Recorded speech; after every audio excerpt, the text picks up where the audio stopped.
Well, thanks for that introduction, and it's such a treat for Dusty and I to be with you this morning and talk about something that's a key priority for us, for our committees, for the country, and that is to grapple with and create a regulatory framework on digital assets. And before I start, I want to say, James Williams, thanks for being here and being a new sponsor of Ripon with the American Cancer Society. This is a shameless plug on behalf of Ripon. We appreciate it.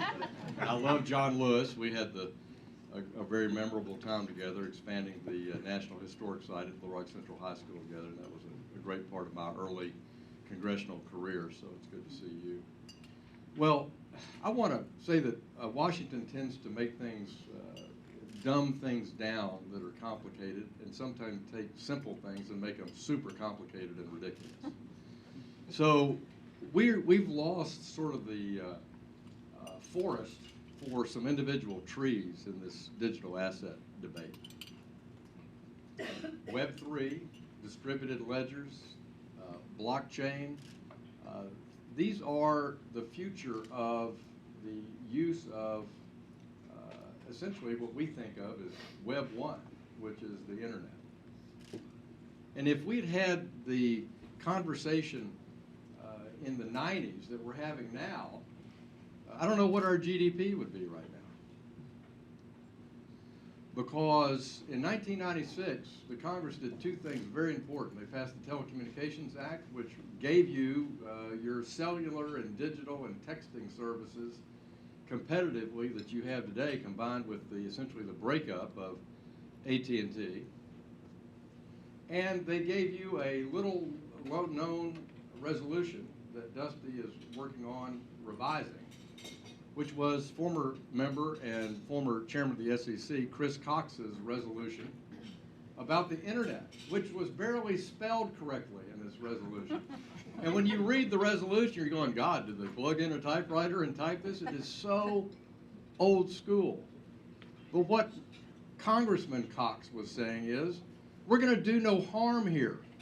We're not going to step in and meddle with the internet. We're not going to tax the internet. We're not going to regulate the internet. We're going to tax and regulate the activities that people do in the private sector using the internet. And we don't want to screw this up. We don't even know what it'll do. And he says that in the resolution, as Dusty will probably touch on.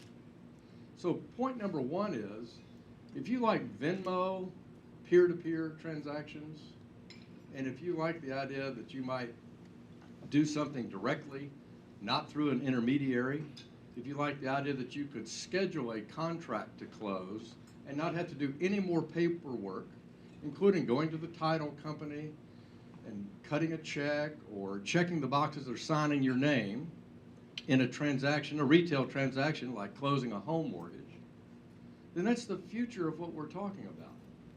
That's the forest. But the trees are, oh my God, FTX collapsed, so we need to shut down anybody who's doing anything on Web3 or trying to innovate using a token. This is all criminal activity, according to the junior senator in Massachusetts, or whatever. And my point is, you guys are like down mucking around in the symptoms or the fringe elements of something that is a technology advance. And so we want to make sure that we effectively do no harm, that we craft a regulatory framework that facilitates American innovation, American entrepreneurs, American academics, American consumers, American investors, all to participate in the future of this thing called Web3 and the use of distributed ledgers. That's all we're talking about. And we're going to do it in a way where consumers are protected. Investors are clear on what they're investing in, and that bad actors don't get the run of the country. And all that's possible. But you'd never know it if you read the article or deal with the issue at one microscopic level. So those are just some opening thoughts I have, and let me turn to my good friend. And we like making history together. I don't think the Financial Services Committee and the Agriculture Committee have ever had a joint hearing. Have they ever had the staffs work together on a bill together? See, farmers love bankers, and bankers love farmers. Couldn't you just listen to French Hill all day long? Isn't it just, I at one point had remarked to my chief of staff after we'd heard French talk that I was so upset having my, northern Great Plains, almost Minnesota accent, yeah, for sure, you betcha, that I wish I had this fantastic, soft southern accent. And I said, if I had that, I would sound like French Hill. And my chief said, no, the reason you don't sound like French Hill is that he's brilliant and articulate. The way the words sound are not the problem, Congressman. But yeah, it is. Listen, it's a joy. It's a joy to be working on this with French and with GT and Patrick. This has been so collaborative. And I think we've got a real chance to get big things done as a result. A couple of comments just to sort of set the contours of the discussion. People are often surprised that agriculture has as large a role in this as we do. You guys get it, though, of course. The CFTC is the cop on the beat for the American futures market, derivatives, and the CFTC is jurisdictional to ag. And when we look at cryptocurrency, and by the way, I think the blockchain technology has a lot more promise than digital assets as a day-to-day currency, right? But somewhere between 70 and 80% of the digital tokens that are already out there by market cap are viewed by most everybody as commodities, meaning that they are jurisdictional to the CFTC and not to the SEC. Now, that being said, I think we need that SEC cop on the beat. Maybe the big boys like Bitcoin and almost certainly Ether function as commodities today, but in an innovative space where you have people trying to build something special, that does feel a lot more like buying stock in a company than it does buying an ounce of gold. And one of the major challenges that we will have as we put the finishing touches on the legislation we're doing together is trying to figure out, when does something graduate to big boy status? In the early innovative days, that feels like we need SEC protections. As it is just a commodity, when does the CFTC, when is that the more appropriate regulator? And I think we're getting really close. I think the concept won't surprise any of you. Decentralization really comes down to, that seems like the right trigger. And we're putting some meat on the bones about what constitutes sufficient decentralization. And the last thing I'll mention is that we're also going to fill an important regulatory gap surrounding the spot market. In most commodities, you don't need a spot market regulator.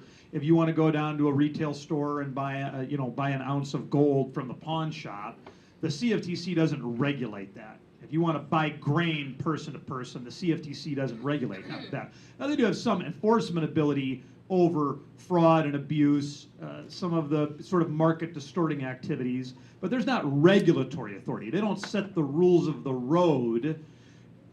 Almost everybody that we have had testify in front of either of our committees understands that kind of laissez-faire approach probably doesn't work for the digital asset space.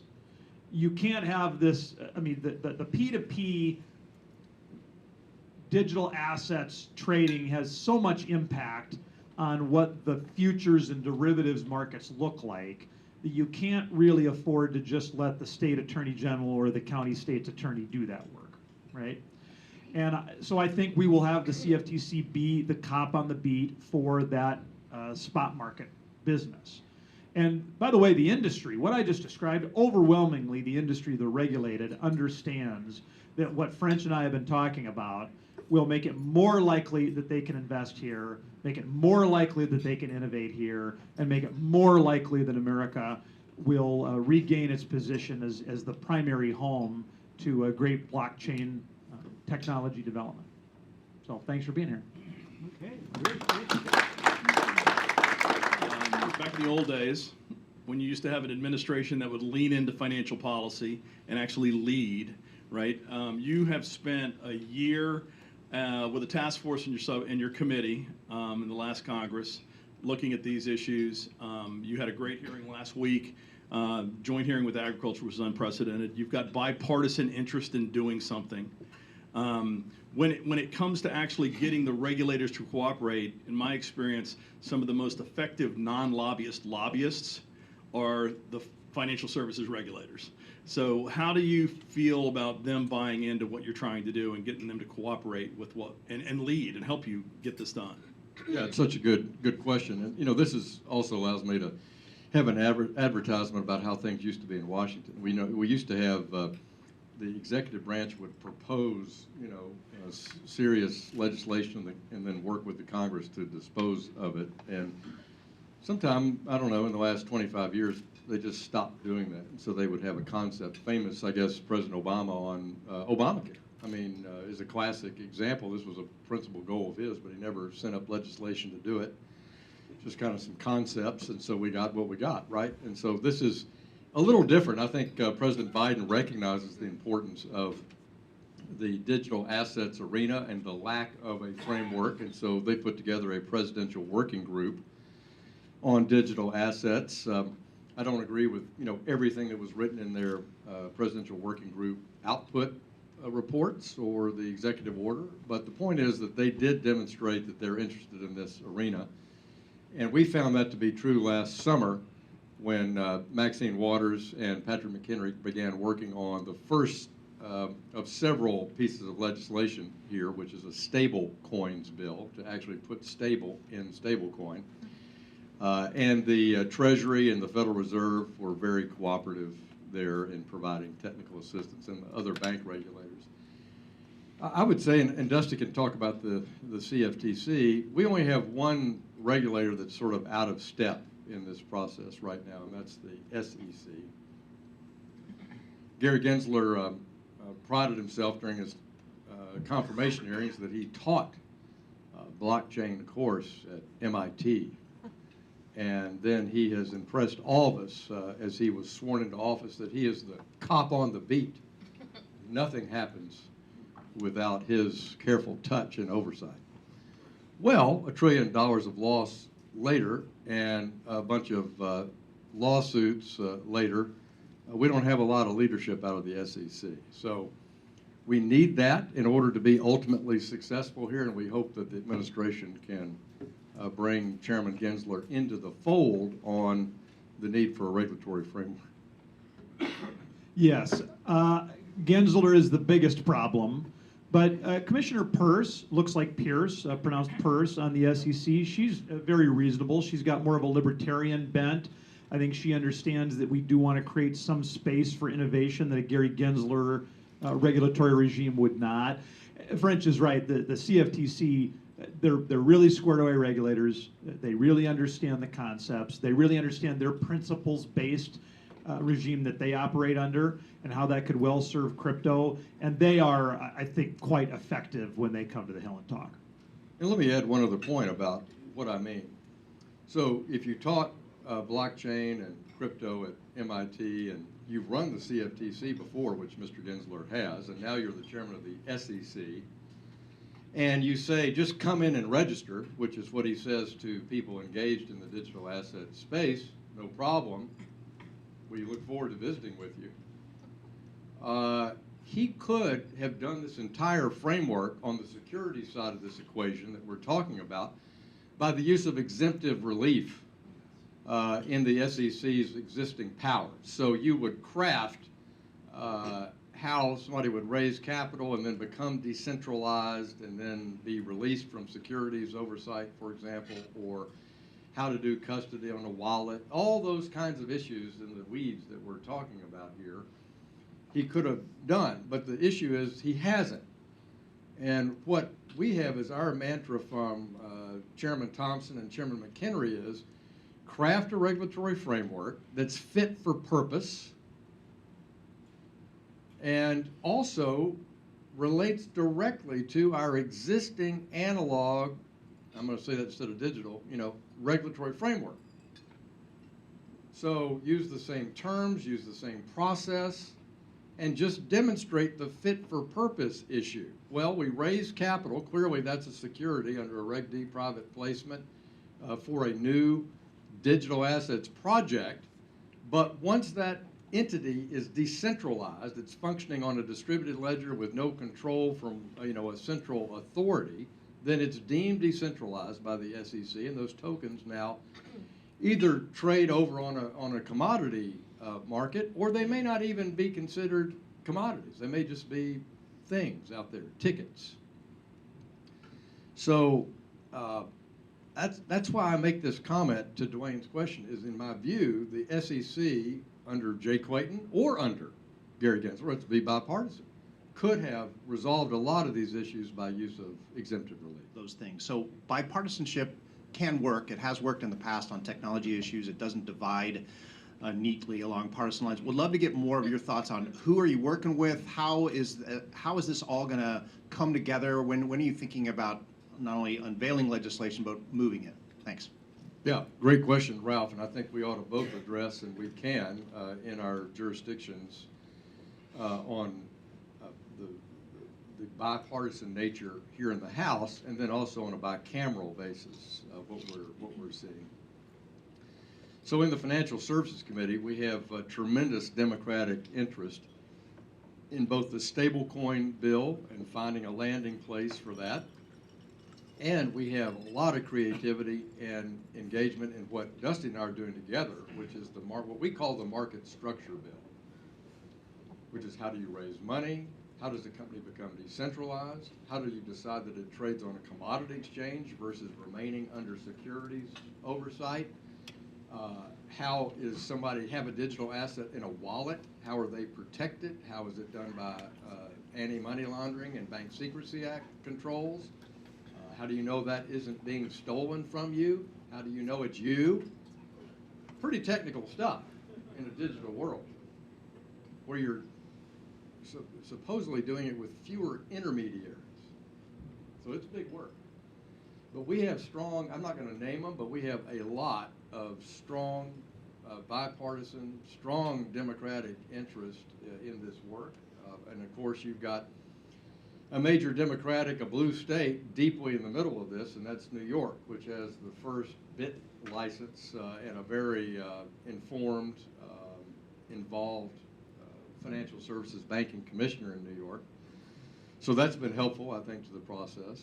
And then in the Senate, the Banking Committee has not been very engaged on this issue under Republican or Democrat leadership. Sherrod Brown, this didn't really been a priority.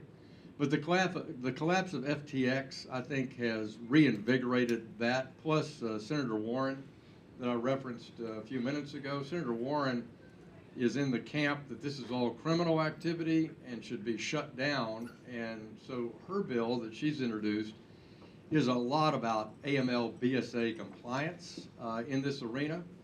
And so they have much more of an enforcement aspect there. But I think you'll find leadership from Senators Gillibrand, Senator Loomis, Senator Haggerty. There'll be a bipartisan group, and I'm saving the folks on ag for a comment from Dusty, because we have equally there. Let me turn to you. Yeah, honestly, the House Dems on ag will be far less of a problem than the financial services Dems. I mean, you have some Maxine Waters types that I think take a more adversarial approach, probably to Republican principles guiding the legislation. On ag, the ranker on the Digital Assets Subcommittee who works with me, Yadira Caraveo, is a freshman. She doesn't have a deep background in this space, but she really wants to get to yes. And I think she's been attentive and studious to try to figure out what needs to be done. Don Davis has seemed, and Richie Torres on the Financial Services Committee, they're asking the right questions. You can tell that they're interested in finding a way forward, and they don't seem to accept what Ranking Member Waters alleges and Gensler alleges, which is, the existing framework's fine, basically. We have an enforcement problem and a registration problem rather than we have a market structure problem. So I actually think on the Democratic side there are, it's probably 2/3, 1/3 good news on ag and maybe the reverse proportion in financial services. Maybe not that bad, I don't know. Well, I think, look, Maxine Waters has been a leader on this with Patrick on stable coins. I think and she has been constructive on getting us to yes on stable coins. Her comments have been, I think, perfectly appropriate from her point of view, which is about the federal oversight of a state chartering or state licensing process.